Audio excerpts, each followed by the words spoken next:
오늘 할 제목은 자연 항암제 비타민 C라고 제가 이름을 줬어요. 그러니까 요즘 이제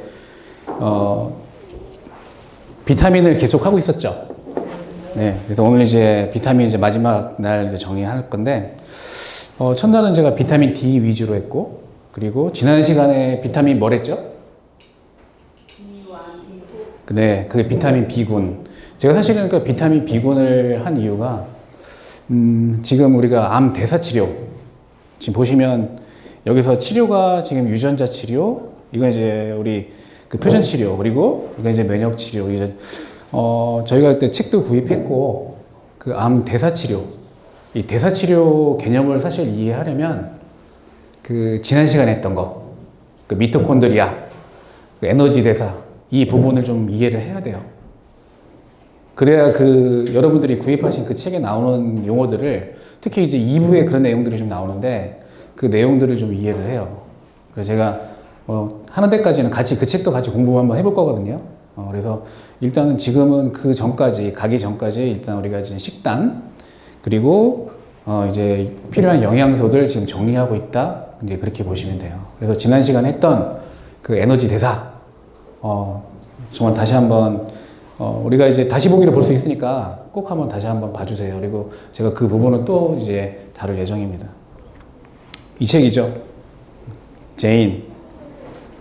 네. 그래서 이 책을 다 이제 읽으시면서 여기 있는 그 치료법들을 좀 이해를 하는 걸 저희가 이제 목표로 하고 있습니다. 저번에 잠깐 때 언급했던 거, 여기에 이제 COC 프로토콜이 있는 거, 그때 이 COC 프로토콜에 있는 거, 요 네 가지 약물이, 그때 이걸 무슨 약물이라고 그랬죠? 그때 제가 앞에 잠깐, 이게 이런 류의 약물들이 오프라벨 드러그라고 그랬어요. 오프라벨 드러그 개념. 제가 지난 시간에 했으니까, 자, 요거는 다시 한번 또 이제 늘 얘기할 거예요. 이게 오프라벨 드러그. 무슨 말이냐면, 간단히 얘기하면, 여기 메트포르민이 원래 어디에 쓰이는 약이죠? 당뇨에 쓰이는 약이에요, 저게. 당뇨에 쓰이는 약인데, 실제로 지금 암 환자 치료에도 사용하고 있어요. 이렇게 그 용도를 바꿔서 쓰는 약물들을 오프라벨 드러그, 그렇게 이해하시면 되고요. 여기에는 지금 보면 일단 크게 네 가지, 이건 콜레스테롤 약물, 아토바스타틴, 이건 당뇨약, 메트포르민, 독시사이클린, 항생제죠. 메벤다졸, 잘 아시죠? 처음에는 뭐가 나왔어요? 펜벤다졸, 그 다음에 알벤다졸, 지금 이제 메벤다졸. 이게 다 지금 우리가 구충제에 들어가요. 제가 그때 이것도 얘기했지만, 우리 병원이 이렇게 암대사 치료 가능한 병원으로, 이렇게 돼서 암대사 치료 가능한 병원으로 지금 됐다는 거 보여줬고, 제가 요거 보여드리는 이유가 뭐냐면, 이걸 바탕으로 한 거, 채식을 바탕으로 한 요 케토제닉 다이어트 포 캔서에서, 이게 사실은 큰 하나의 개념이라고 보시면 돼요. 일단 항암식단. 제가 그래서 이걸 중심으로 해서 그때 제가 항암식단 한번 정리를 했죠. 정리한 게 이런 암치료의 핵심이면서 포도당 대신 케톤체를 에너지원으로 해서 저혈당이 항상 유지되는 게 목표다. 그래서 인슐린량, 성장인자 계속 지금 반복하잖아요. 네, 이걸 이제 수치를 감소시키는 게 목표다. 오늘은 이제 비타민 C입니다. 비타민 C 여러분도 사실 잘 아신다고 생각을 해요. 근데 제가 이제 오늘 이제 비타민 C에 약간 이제 그래서 좀 중점적으로 항암 작용하고 또 항바이러스 작용 있는 두 가지를 얘기할 건데, 역사도 간단하게 얘기할 거고, 여러분들이 좀 이해 못하는 부분도 제가 좀 재미난 얘기 좀 하면서 진행하려고 그래요. 비타민 C를 뭐라고 그래요? 아스크로브산이라 불러요. 저게 원래 이제 그 화학 명칭이에요. 아스크로브산. 이게 우리가 이제 비타민 C를 부르는 말이고, 상당히 오래전에 발견이 됐고, 자, 대부분의 동물은 저 비타민 C를 간에서 만들어요. 그런데 인간, 원숭이, 기니어 피그 한 요 종류는 못 만들어요. 특이하죠? 그래서 그 비타민 C와 관련된 그런 이제 어떤 동물 실험이나 이런 거 했을 때 어떤 그 바이러스나 이런 거 스트레스 준 상태에서 그 동물 실험을 해보면 그 동물들은 간에서 만들잖아요. 간에서 만드는데 거의 평소에 수십 배 이상의 비타민 C를 막 만들어요. 스트레스 상황에서. 그 스트레스 상황이란 거는 요즘처럼 예를 들어가지고 코로나 같이 이런 호흡기 바이러스가 침투했다거나 이런 상황들. 실제적으로 여러분들 스트레스 많이 받잖아요. 그런 스트레스 상황. 그래서 그런 것들로 인해서 이제 추정을 해가지고, 아, 이렇게 비타민 C라는 게 굉장히 우리 몸에 필요한 거구나. 그래서 사실 그러니까 그런 과정들을 통해서 이 연구가 진행된 거예요. 이렇게 좀 이해해 주시면 되고. 원래 뭘로 만드느냐? 포도당. 비타민 C는 여기 보면은 글루코즈 참, 의외지만 포도당에서 비타민 C가 만들어진다고 해요. 그런데 우리 인간은 5천만 년 전에 거의 합성 능력을 상실했다는 거, 이 부분. 리트로바이러스의 공격에 의해서 유전자 변이가 일어나서 이 효소인데 이 효소가 사라졌대요. 사라져서 그 이후부터는 더 이상 우리는 간에서 못 만들어요. 그럼 어떻게 해야 돼요? 무조건 밖에서 먹어야 돼, 비타민 C. 예. 그 당시에 뭐 생활 환경이 뭐 비타민 C가 풍부했대요. 그래서 뭐 필요가 없어서 했다고 얘기는 하는데 어쨌든 이 분의 의견에 의하면 뒤에서 얘기할 건데 남는 에너지를 결국엔 진화에 사용했다. 이분인데 비타민 C 하면 딱 항상 얘기되는 분, 라이너스 폴링, 노벨상 수상자. 이분이 처음에 비타민 C와 감기라는 1970년 저서를 함으로써 좀 비타민 C가 유명해졌어요. 거의 한 50년 넘었죠. 비타민 C는 그때뿐만 아니라 그 이전에도 치료가 되고 있었어요. 저분 때문에 사실은 많이 좀 유명해진 측면이 있습니다. 라이너스 폴링이라는 분. 제가 이제 빨리 이제 우선 이제 핵심부터 얘기하면 항암 치료 프로그램에서 제가 이제 여러분들한테 했던 건데 이거 빨리 일단 해놓고서 또 얘기는 할게요. 항암을 치료할 때 비타민 C 응용하는 방법은 크게 두 가지. 경구투여, 정맥주사 두 가지다. 자, 이렇게 분말로 된 비타민 C 이거를 이용해서 하는 거를 메가도스 요법이라고 하는데 얘는 좀 역할이 달라요. 정상적인 세포가 암세포로 변하는 과정을 차단시키고 주변 조직으로 번지는 것을 막아주는 역할을 한다. 얘는 정맥주사, 주사제. 얘는 정맥주사를 맞으면 직접적으로 암세포를 파괴하는 역할을 하는데 그때 동원되는 게 여기 보면 과산화수소, 뭐 산화비타민C 이런 얘기들이 나오거든요. 직접적으로 암세포를 타격해요. 제가 뒤에서 좀 자세히 얘기할 거예요, 오늘은. 그래서 결론적으로 얘기하면 항암 효과를 극대화하기 위해서는 자, 아까 이 주사제거든요. 여러분들은 주사제, 병원에서 처방하는 게 주사제예요. 그죠? 이것만 대부분 알고 있는데 이분이 닥터 리오단이라는 분이에요. 그 미국의 리오단 클리닉이라고 거기서 암 환자를 대상으로 정맥주사요법을 세계 거의 최초라고 보면 될 거예요. 그러면 많이 어쨌든 그 이전에도 있었지만 본격적으로 하신 분이고 이 분이 이제 사용해서 암세포를 직접 사멸하는 정맥주사법이 있고 그 다음에 자 아까 요거 먹는 거라 그랬죠? 경구투여법은 요번에 이제 닥터 캐스카트라는 분인데 이분이 이분은 뭘 만들었냐면 용량 장이 견디는 용량 그래서 대개 이제 한 10g 정도를 얘기를 해요. 그래서 먹어서 설사가 나오기 직전까지 먹는다. 그 개념을 정립하신 분이라고 해요. 그래서 여러분들이 비타민C를 혹시 먹는 분들, 이거 얼마까지 먹어야 되지? 이게 한 3g짜리인데. 그래서 그럴 때 이제 답을 주는 게 대개 한 6g에서 10g 정도를 얘기를 해요. 근데 이제 사람에 따라, 그리고 그날 컨디션 따라. 예를 들어서 내가 지금 엄청나게 지금 스트레스를 받았어. 아니면 엄청나게 내가 지금 뭐 감기가 심하게 들었어. 그러면 무한히 들어가요. 비타민C. 한번 해봐요. 평소에는 근데 내가 10g 좀 12g 먹으니까 설사가 나. 그게 본인이 맞는 용량이래요. 그 직전까지. 그런 개념이라고 보시면 돼. 그래서 그런 개념으로 해서 이 두 가지를 따로따로 하는 게 아니라 제대로 하려면 보세요. 역할이 다르잖아요. 얘는 암세포를 직접 타격해서 사멸한다고 그랬죠. 얘는 암세포를 분화시키거나 전이를 방지한다. 이걸 같이 병행을 하는 게 원래 이제 비타민C 항암요법으로 알려져 있습니다. 자, 이거 보여준 거는 뭐냐면, 같은 용량이에요. 10g 똑같은데, 혈관으로 들어가느냐, 그냥 먹느냐에 따라서 순간적으로 혈중 농도는 쭉 이렇게 혈관으로 들어가는 게 훨씬 올라가요. 그걸 보여주는 거예요. 그만큼 정맥주사로 맞으면 같은 용량이더라도 순간적으로 혈중 농도를 단시간 높일 수가 있어요. 이제 요거 이제 제가 이제 좀 더 이제 오늘 약간 심화학습인데 그 리독스 의학으로 찾은 이제 자연화방제 비타민 C. 여기서 이제 제가 이제 포인트를 이제 어떻게 이제 둘 거냐면 여기서 산화와 환원 개념을 오늘 좀 잠깐 얘기할 거예요. 항산화제 들어보셨죠? 항산화제. 말은 여러 개 들어봤지만 이 개념을 좀 아셔야 돼요. 자, 제가 이 그림 볼 건데 이게 지금 보면 이 영어로 free radical이라고 되어 있는데 이게 뭐냐면 우리가 흔히 말하는 활성산소예요. 활성산소, 자유 라디칼이라고 부르는 건데 여기 보시면 이게 뭐예요? 마이너스 된 거? 주위에 떠들고 있는 게 저런 게 전자예요, 전자. 이 산화 환원에서는 저 전자가 상당히 중요해요. 제가 깊게는 안 들어갈 거지만 그냥 간단히 들어봐요. 이 전자가 중요한데 자, 이 몇 개 있어요? 몇 개씩?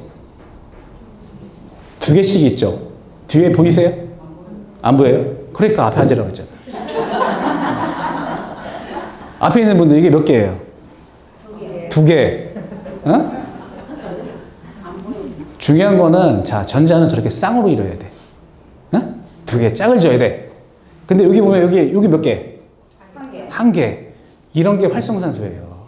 자유 라디칼. 무슨 말이냐면 얘는 불안정해. 짝이 돼야 돼, 짝이. 어?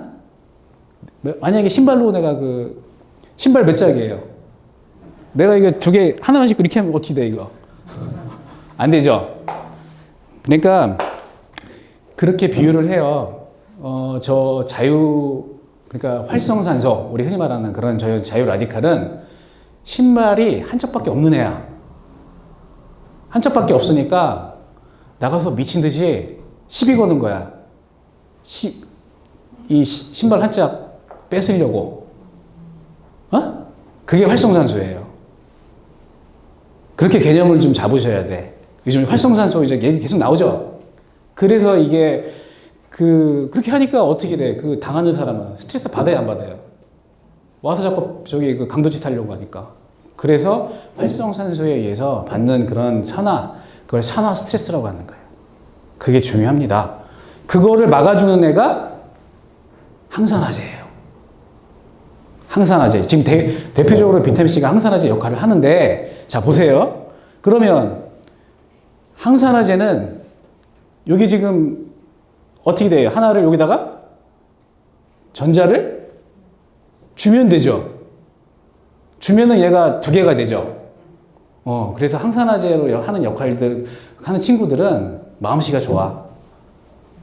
그래서 그냥 야, 내 거 가져라 이렇게. 그래서 그런 친구들이 바로 항산화제 역할을 하는 거예요. 아무나 항산화제 하는 게 아니야. 마음씨 좋은 애들이. 그래서 항산화제 개념을 그렇게 보시면 돼요. 그래서 비타민 C는 잘 줘요. 그래서 되면 얘는 딱 안정이 돼. 그러면 이제 활성산소 라디칼은 더 이상 안 빼서. 그게 바로 항산화제. 이렇게 이제 그 개념을 잡으시고 이게 다 이제 그런 내용이에요. 그래서 산화 환원 개념을 이제 좀 아셔야 되는데 산화는 그래서 아까 전자를 잃는 거. 잘 보세요.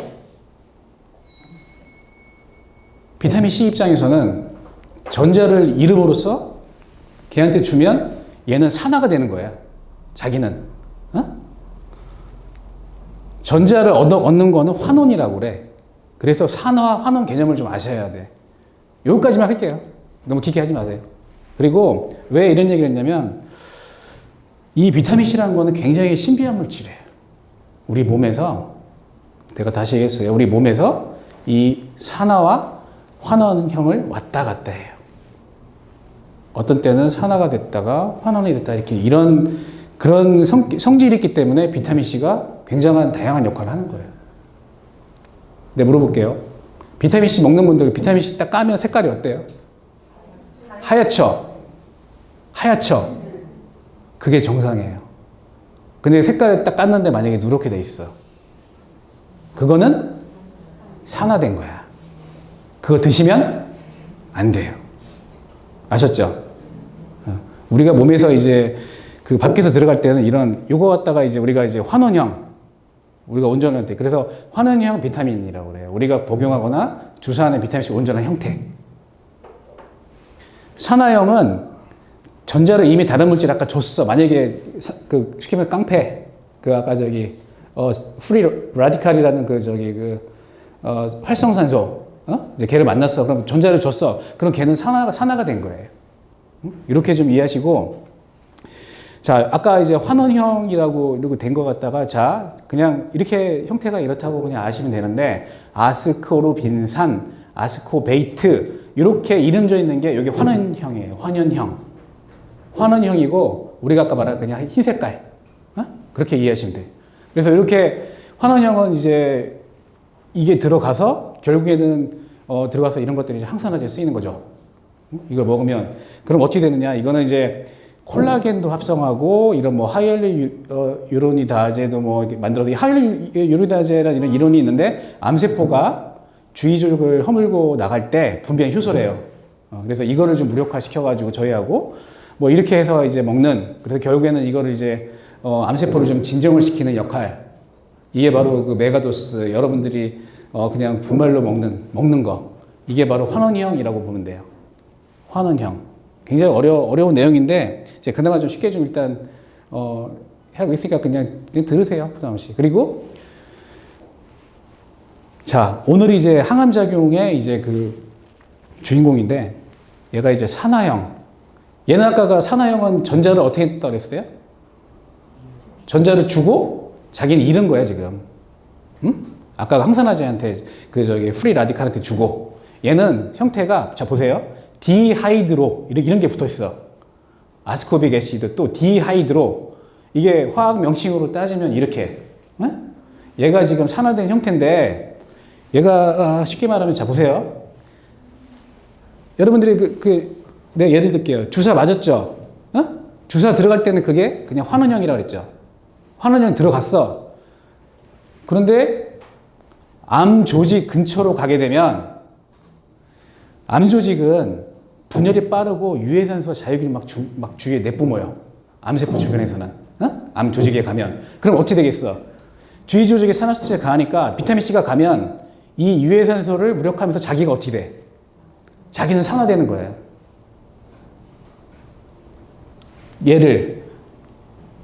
얘를 아까 말한 냅두는 그런 아까 프리 라디칼 그거를 이제 거기다 전자를 주면서 자기 자체는 산화가 돼 버려요. 산화. 그런 거 산화가 그러니까 그 산화가 된 거는 이미 우리가 다시 말하지만 내가 똑똑 맞는 주사제는 산화된 거예요, 안 된 거예요? 산화? 그건 안 된 거야, 그거는. 근데 이게 내 몸에 들어오면 산화로 변해. 암세포 주위에서. 그걸 이해하셔야 돼. 그런 걸 이해를 해야 이게 이게 비타민C 내가 꼭 맞아야 되겠구나. 이런 신비한 물질이구나. 그걸 이해하신다. 그래서 들어오면 결국에는 암세포가 이제 산화로 딱 변했죠? 얘가 산화로 딱 되는 순간 얘는 항암제로 변해. 그때부터 헐크로 변하는 거야, 헐크. 두 얼굴의 사나이. 예? 얌전했던 그 무슨 박사가 헐크로 되듯이 그래서 암세포로 이제 쳐들어가요, 얘가. 쳐들어가서 산화비타민C가 들어가서 아예 불을 질러서 암세포 태워버리는 작용. 이게 바로 여러분들이 대학병원에서 하는 항암제. 결국에는, 그러니까 얌전한 그런 이제 환원형 형태는 저런 걸 못해요.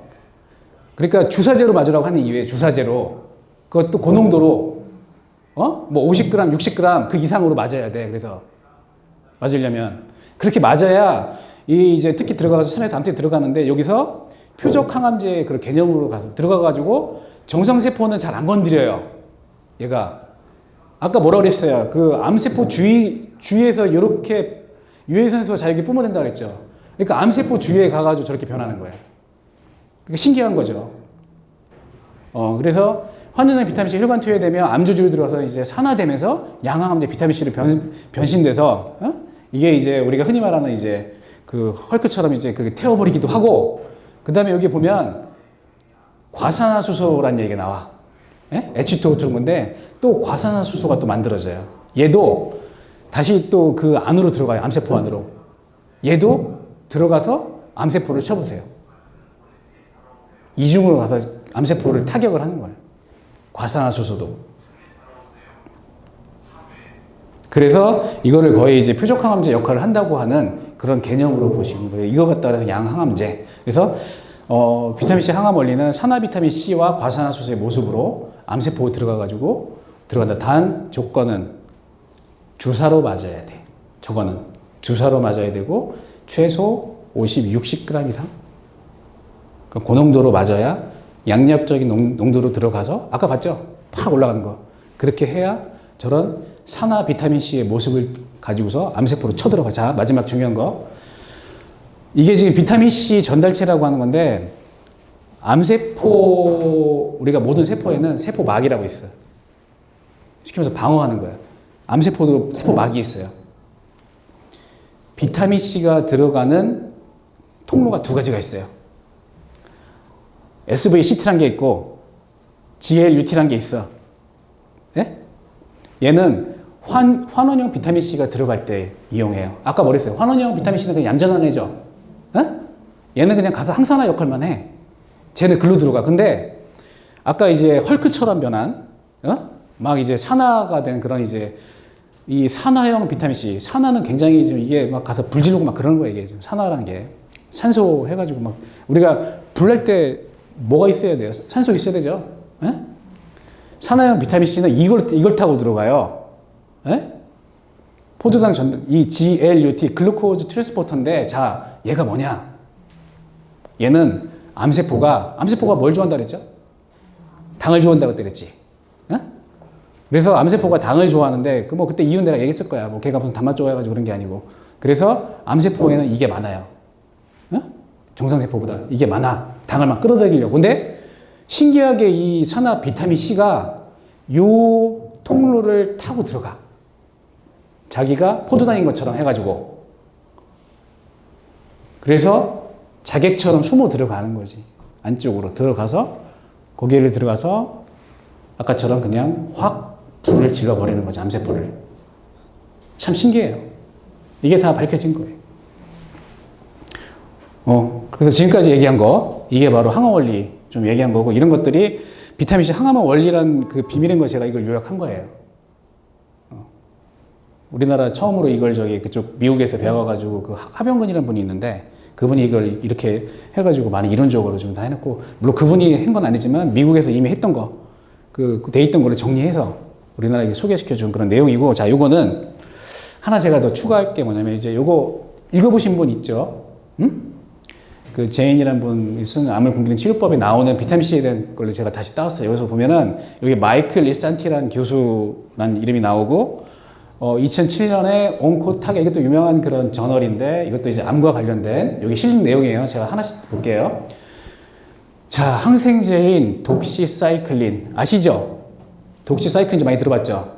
아까 COC 프로토콜에 있었죠?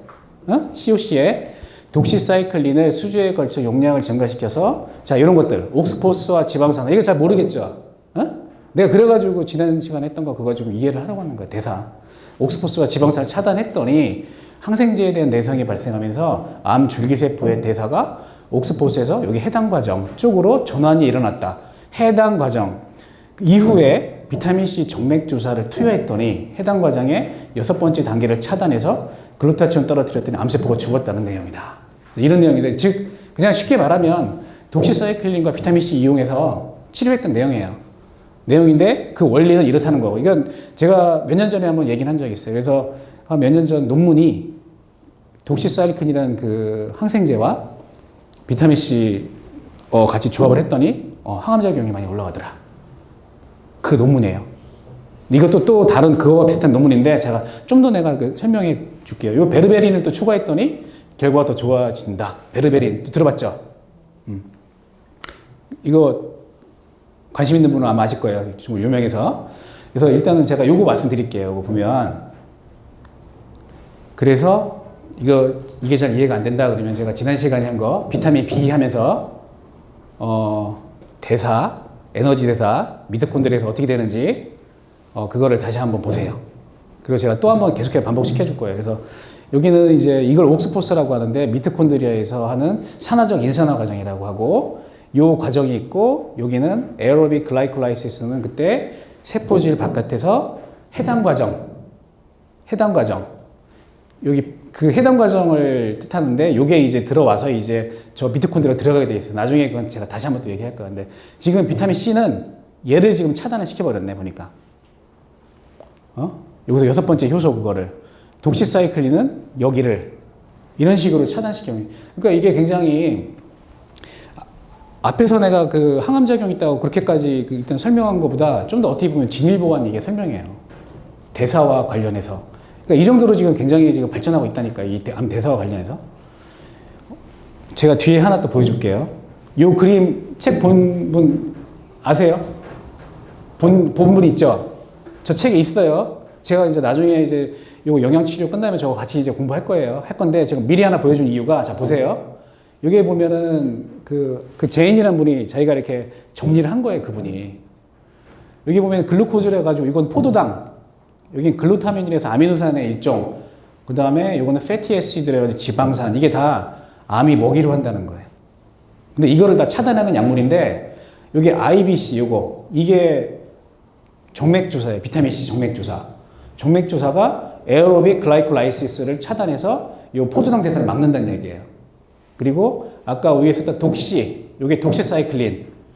그 항생제가 이 옥스포스라는 과정을 차단해서 글루코즈, 포도당 대사를 막는다는 과정. 일단 여기까지만 할게요. 그러니까 이게 지금 하나하나 저렇게 맞아 들어가, 저렇게 맞아 들어가서 이해를 해야 돼. 어? 왜 저걸 쓰고 이제 그렇게 되는지.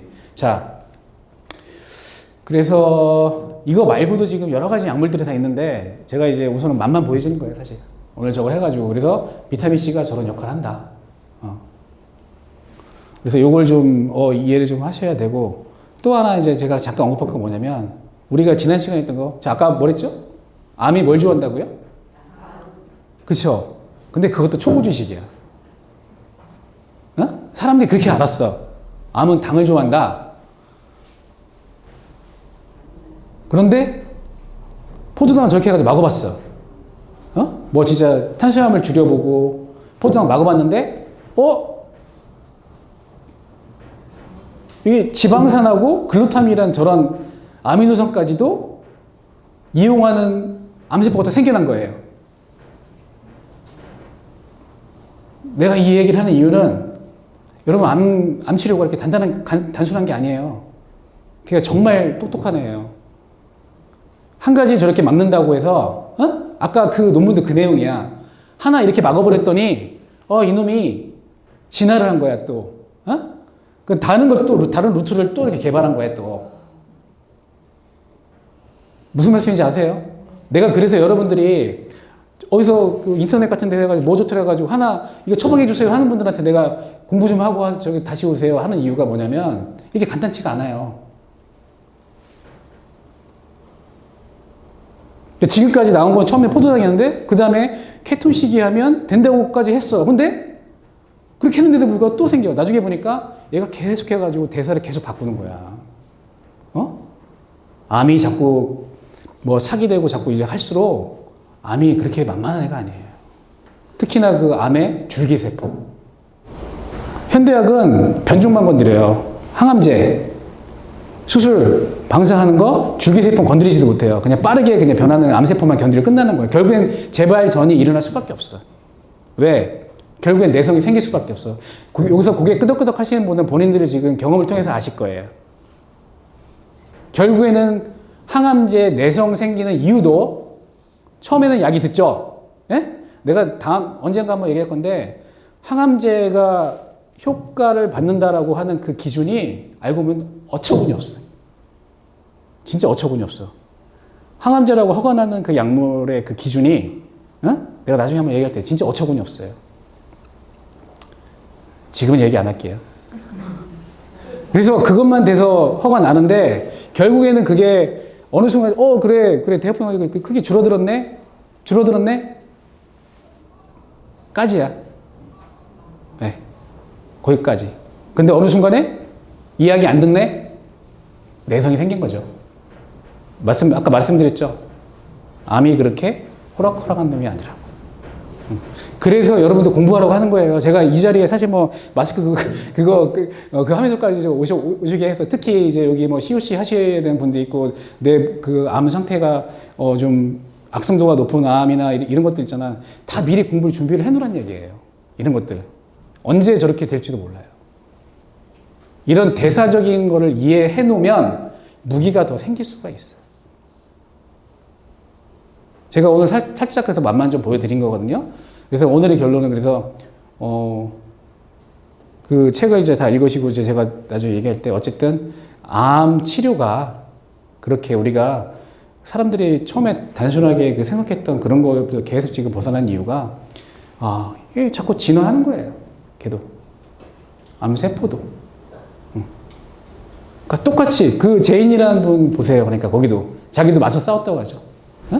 그래서 뭐 그런 얘기도 나와요. 무슨 암과 무슨 친구? 암과 친구 난 못하겠다. 너무 낭만적인 얘기지, 그거는. 어쨌든 그런 내용이고요. 요거는 제가 그냥 빨리 넘어갈게요. 이거는 이제 그때 우리 신종플루 때, 거의 죽을 단계까지 가신 분, 비타민C 주사로 치료해서 회복됐다는 내용. 그런 이제 아주 유명한 스토리더라고요. 이제 뉴스에도 나왔고. 그래서 비타민C 고농도요법이 이렇게 호흡기 바이러스 효과 있다. 라는 그런 이제 내용. 자, 요거 제가 약장사라고 하는 게 아니라 이게 비타민 B군하고 제가 지난 시간에 뭐라 그랬어요. 그래서 몇 가지 미네랄. 그래서 이거는 여러분들이 자꾸 COC 해가지고 그 약물이 무슨 엄청난 정과의 보드처럼 자꾸 생각하는데, 오프라빌 들어오고 꼭 그렇지도 않아요. 걔는 어쨌든 암세포 죽이는데 이제 그렇게 해서 대사 맞겠다는 거지, 정말 여러분들이 이제 할 거는 미토콘드리아 기능을 계속 향상시키는 방법, 네?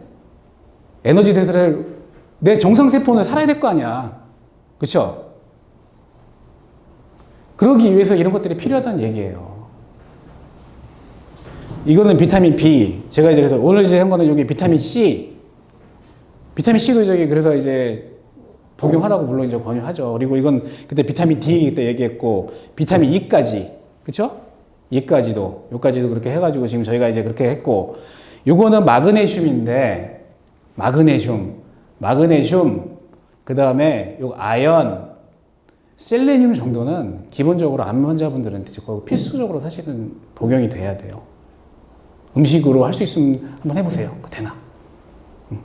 그러니까 지금 이런 것들 지금 갖다 놓은 거 제가 처방할 수 있는 거 그런 것들 비용 얼마 안 돼요.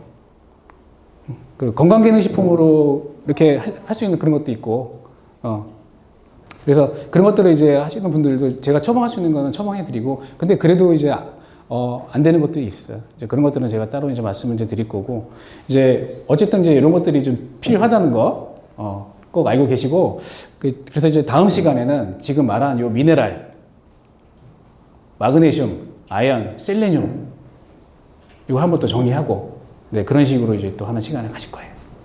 네. 저 약장사 아닙니다.